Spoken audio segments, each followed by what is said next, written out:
iQOO secara tiba-tiba ngeluarin sebuah kejutan untuk pasar smartphone di Indonesia. Kenalin nih, iQOO Neo 10. Seri iQOO Neo terbaru dan jadi yang pertama di Indonesia. Buat yang belum tahu iQOO, ini adalah sub-brand dari Vivo ya, yang fokus ke produk dengan performa yang tinggi. Dan after sales service-nya juga gabung sama Vivo, yang terkenal dengan pelayanan yang mantap ya. Dari pertama kali saya unbox HP ini, saya menemukan banyak kejutan. Nah, kalau kalian lagi pengen punya HP dengan performa flagship, apalagi kalian gamers pro, yang pengen HP harga mid-range tapi nggak mau korbanin performa, kalian perlu kenalan sama iQOO Neo 10 ini. Seperti apa HP-nya?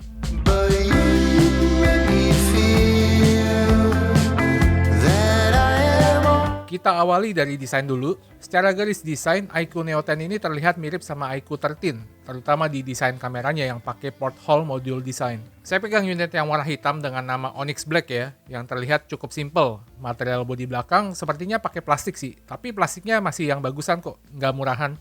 Dia pakai Star Trail tekstur, jadi ada efek shiny dan tekstur kayak metalik gitu. Terus feels-nya itu halus dan nggak gampang kotor. Jujur saya sih sulit ngebedain HP ini sama HP yang pakai kaca ya, karena nggak kelihatan murahan.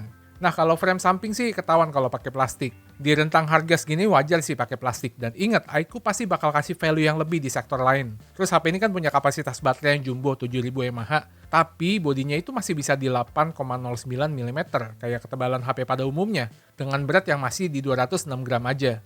Oh ya, HP ini walaupun mengadopsi desain yang flat, tapi di tepian bodi belakangnya masih dibikin sedikit melengkung ya. Yang menurut saya selain kasih kesan elegan, ini bikin HP-nya masih tetap nyaman digenggam, baik posisi portrait maupun landscape, jadi enak dipakai buat gaming. Terus HP ini masih ada rating IP65 Dust and Water Resistant, yang diklaim bisa tahan simulasi hujan selama 12 jam, dan juga udah lolos military grade shock resistance test. Ke bagian depan, iQOO Neo 10 punya ukuran layar yang besar, di 6,78 inci, dan pakai desain layar yang benar-benar flat. Rasanya gamers tuh bakal lebih suka layar tanpa lengkungan kayak gini ya. Terus pakai punch hole di tengah dengan bezel yang termasuk tipis di kelasnya. Termasuk di bezel bawahnya, walau dia belum 100% simetris dengan bezel lainnya. Panel layarnya pakai AMOLED dengan resolusi 1,5K, jadi termasuk tajam banget. Kualitas panel layarnya nggak saya sangka juga bagus banget. Dari awal pakai udah langsung kerasa kalau kualitas panelnya kayak HP flagship ya. Dari warnanya yang vivid memanjakan mata tapi nggak berlebihan. Kontrasnya juga bagus, di mata juga nyaman, dan ada fitur adaptive color temperature yang bisa menyesuaikan warna layar dengan kondisi cahaya sekitar. Terus nih layarnya cerah juga, angka brightness-nya memang tinggi, HBM-nya bisa hingga 2000 nits dan local peak brightness-nya hingga 5500 nits. Dan di HP ini tuh nggak cuma angka doang yang tinggi ya, tapi beneran cerah layarnya. Jadi saya seneng sih, termasuk pas saya tes di kondisi terik, masih termasuk cerah. Ya masih kelihatan cukup jelas lah kalau dipakai di outdoor pas terik ya. Pas saya tes sih layarnya udah support HDR juga, walau saya nggak tahu ini HDR10 biasa atau HDR10 Plus. Tapi pas display konten HDR, dia tuh bisa tetap cerah, nggak redup. Termasuk di kondisi terik juga masih tergolong cerah. Jadi kualitas panelnya juga nggak main-main, apalagi pas dipakai untuk scrolling-scrolling ya. Dia udah sangat smooth juga. Refresh rate-nya bisa hingga 144 Hz. Yang spesial dari iQOO Neo 10 ini adalah hardware-nya. HP ini pakai Snapdragon 8S Gen 4 yang udah kelas flagship, dan sepertinya di Indonesia ini adalah HP pertama yang pakai chipset ini ya. Yang pasti ini tuh upgrade cukup signifikan dari Snapdragon 8S Gen 3. Raw power CPU 8S Gen 4 ini mirip-mirip sama 8 Gen 3 biasa yang non-S ya. Bahkan konfigurasi CPU-nya lebih mantep ya. Dia itu ke 8 core-nya, dipakein big core atau powerful core semua. Nggak ada Cortex A5 series-nya lagi. Paling kalah sedikit di clock speed aja dibandingkan 8 Gen 3. Dan HP ini pakai dual chip system. Jadi ditopang juga sama iQOO Supercomputing Chip Q1. Ini nanti saya jelasin lagi fungsinya apa ya. RAM-nya juga udah pakai LPDDR5X Ultra, terus storage-nya pakai UFS 4.1 yang ngebut banget. Beneran dikasih hardware kelas flagship sama iQOO. Jadi untuk performa sehari-hari nggak usah ditanya lah, udah pasti dilahap habis sama HP ini, smooth banget. Nah, HP ini tuh saya lihat memang bakal cocok buat para gamers. Dia GPU-nya pakai Adreno 825, ini arsitektur GPU-nya udah satu generasi sama yang dipakai Snapdragon 8 Elite. Walau yang Adreno 825 ini masih sedikit di bawahnya ya. Tapi yang pasti, fitur ray tracing-nya tetap ada di GPU-nya. Jadi buat main game mantap banget, udah pasti bisa dapat performa HP flagship. Banyak game juga yang settingan grafisnya udah dioptimalisasi sama developer gamenya. Kayak Mobile Legends, udah bisa main di settingan ultra-ultra. Berarti di grafis tertinggi tuh bisa dapat 120 FPS. Ada juga beberapa game yang saya lihat optimalisasinya belum maksimal, kayak PUBG Mobile nih. Frame rate di grafis smooth baru dibuka sampai Extreme Plus aja sama developernya. Extreme Plus ini berarti 90 FPS ya, harusnya bisa lah 120 FPS. Terus di grafis yang lebih tinggi baru bisa di Extreme aja atau 60 FPS aja. Tapi ada sebuah fitur canggih yang pakai chip Q1 dari HP ini yang bikin saya nggak terlalu pusingin hal itu ya. Karena ada yang namanya fitur Game Interpolation. Nah ini fungsinya tuh, dia bisa bikin frame rate tambah mulus. Jadi sistemnya dia bisa nambahin frame jadi lebih banyak, yang otomatis bisa kasih output yang lebih smooth ya. Intinya dari FPS yang nggak terlalu tinggi, bisa ditambal dan dibikin jadi tinggi hingga 144 FPS. Terus di beberapa game kayak CODM, Wild Rift, dia bisa bantu dapetin FPS tinggi tapi meringankan kerja GPU-nya, yang otomatis bisa bikin hemat daya.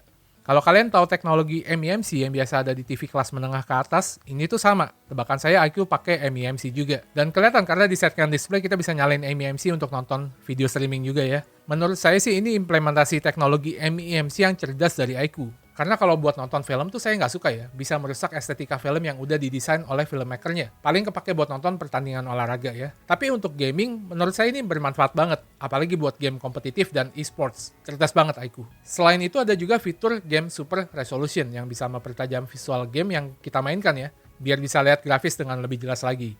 Ini juga fitur yang mengandalkan chip Q1. Terus layarnya itu yang saya rasakan sangat responsif ya. Beneran terasa kayak HP gaming flagship. Cocok banget buat mainin game kompetitif.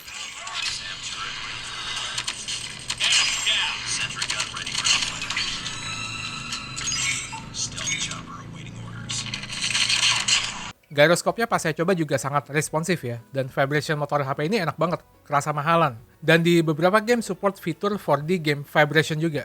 Jadi ada vibration feedback yang bikin pengalaman gaming tambah mantep. Speakernya stereo, kualitasnya lumayan. Yang penting nyaring dipakai buat gaming, bisa bantu buat denger step musuh dan sebagainya.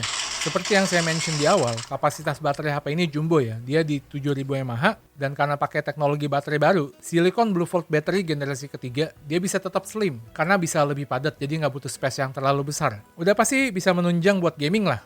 Untuk charging bisa hingga 120 watt flash charge, chargernya udah dikasih di dalam box juga, dan gak cuma support protokol flash charge-nya IQ ya. HP ini juga support power delivery dan PPS juga hingga 100 watt. Jadi bakal masih aman tuh kalau kepepet minjem charger lain yang lebih universal. Ada fitur bypass charging juga, jadi kalau colok sambil main game, dia bakal langsung kasih daya ke sistem. Ini bisa ngurangin panas di HP, bisa bikin baterai lebih awet juga dibandingkan main sambil cas baterainya, dan bikin gak gampang throttling. Oh ya, masalah suhu pas main game nih, pas saya tes main game berat dan intensi, suhunya masih panas normal aja ya, nggak sampai yang overheat. Karena urusan pendinginan, IQ pakai vapor chamber yang gede banget, jadi bisa mendistribusikan panas dengan baik. HP ini juga dilengkapi dengan infrared sensor, jadi bisa buat remote dan ada NFC juga. Di bagian software, HP ini pakai Vantage OS 15 terbaru yang mirip sama HP Vivo. Menurut saya, HP price to performance setinggi ini dikasih UI Vantage OS itu termasuk rezeki sih. Masih dibilang enak dan nyaman lah. Dan dia tuh nggak ada iklan yang intrusif di dalam sistem juga ya. HP ini juga dijanjikan 3 kali major Android update plus 4 tahun security update. Dan yang nggak disangka HP ini masih dikasih fitur AI sama IQ. Fitur AI-nya pun mirip sama kayak yang di Vivo X200 kalau saya lihat. Selain Circle to Search dan Gemini Assistant yang bisa diakses lewat tombol power. Ada juga fitur keren kayak AI Live Call Translation. Terus ada AI Note Assist buat summarize catatan kita dan sebagainya. Dan ada AI Transcript Assist buat bantu transcribe rekaman audio dan bisa disummarize lagi sama dia. Tentu buat ngedit foto ada fitur AI Erase yang kinerjanya bagus banget dan cepet banget processingnya. Oke, tadi buat gaming sih performanya udah kerasa HP flagship ya. Tapi gimana nih dengan kameranya? Apakah dikorbankan sama IQ? IQ Neo 10 pakai setup dual kamera di belakang, ada kamera ultrawide 8 megapiksel dan kamera utama 50 megapiksel yang pakai sensor Sony IMX882 dan sudah dilengkapi dengan OIS juga. Untuk kamera selfie-nya beresolusi 32 megapiksel. Oke, jadi awalnya saya nggak berekspektasi tinggi sama kameranya ya, karena ukuran sensor Sony IMX882 itu belum sebesar sensor HP flagship. Sensor ini tuh dipakai juga di Vivo V50 Lite, jadi sensornya belum sebesar yang dipakai Vivo V50 yang non-light ya. Tapi ekspektasi saya langsung terpatahkan setelah ambil foto pakai IQ Neo 10 ini. Pas awal langsung kelihatan kalau hasilnya tuh detail dan tajam banget. Pas saya foto di 2 kali zoomnya masih bagus, bahkan di 5 kali zoomnya masih lumayan banget. Kalian bisa lihat sendiri ya di hasil foto yang ini nih. Terus saya tes di 10 kali zoom juga masih not bad sebetulnya. Jadi walau sensornya standar mid-range, tapi processing fotonya kelihatannya nggak standar. Pas saya cari tahu katanya HP ini pakai processing kelas flagship yang namanya Nice Algorithm. Saya juga suka sama warna fotonya, dia itu vivid, tapi menurut saya saturasinya nggak sampai yang berlebihan. Kontrasnya juga kelihatan cukup pas, nggak flat dan nggak berlebihan juga. Nah, HP ini juga dikasih 3 color profile yang mirip HP Vivo ya. Selain ada vivid, ada juga yang natural buat kalian yang pengen warnanya lebih netral gitu ya. Dan ada tekstur juga yang jadi salah satu favorit saya. Dia bisa kasih foto yang lebih kontras, yang efek HDR-nya itu nggak agresif. Yang karakternya itu mirip sama kayak pakai digital kamera. Terus ada juga style master black and white dan vintage film. Dan masih banyak filter lainnya lagi. Oke, di kondisi terang memang bagus, tapi saya sempat pikir, kalau di low light kayaknya bakal kelihatan nih, kalau bukan pakai sensor kelas flagship. Ternyata saya salah lagi pas lihat hasil foto low lightnya. Hasilnya tuh masih bagus, detail dan ketajamannya masih kelihatan bagus buat di kelasnya ya. Dan yang penting noise-nya kelihatan sangat minim, tanpa saya nyalain night mode-nya pun udah bagus. Kalau saya pakai night mode, dia bisa improve detail dan naikin efek HDR-nya lagi. Ini berkat nice algorithm tadi ya, yang ada advanced noise reduction juga. Nah, kalian coba lihat nih hasil foto low light iQOO Neo 10 ini pas saya sandingkan dengan hasil foto Google Pixel 9. Yang sensornya itu lebih besar dan terkenal sama performa kameranya. Kelihatan iQOO nggak kalah ya. Untuk kamera ultrawide-nya bisa dibilang sangat lumayan juga.